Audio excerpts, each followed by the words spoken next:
이번 미국 대선 와중에 우리 증시에선 한때 바이든 테마주까지 나왔다죠. 바이든 후보가 선전하자 반짝 떠올랐던 주식들인데 그중엔 기업 대표가 바이든 후보와 같은 학교 출신이라는 이유 때문인 것도 있답니다.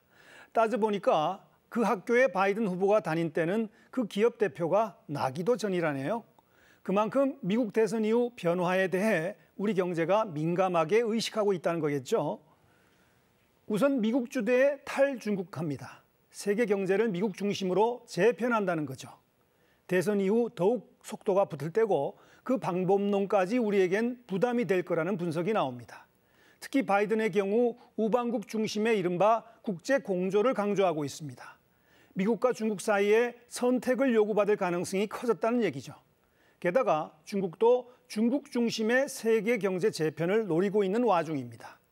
반도체 등 첨단 기술의 독립이 관건인데 그 이전까지는 우리나라와 일본 등과 협력을 필수로 봅니다.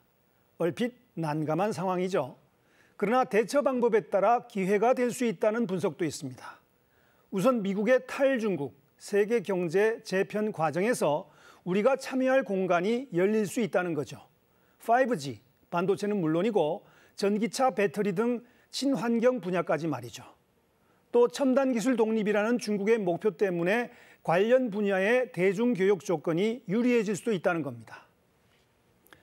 바이든 당선 확정을 전제로 한 경제 전망은 이미 적잖이 나와 있습니다. 무엇보다 다자간 국제무역 질서 회복에 대한 기대가 큽니다. 기관별로는 우리 성장률의 최대 0.4%포인트까지 긍정적일 거라는 낙관론까지 나옵니다. 그러나 지난 1988년 이후 30년간 미 대선 이후 첫째 해에는 대미 수출이 평균 4.2%포인트 후퇴했다는 분석도 있습니다. 또 미 대선 결과 혼돈 상황이 장기화될 수도 있겠죠. 결국은 우리의 대비에 달려 있습니다.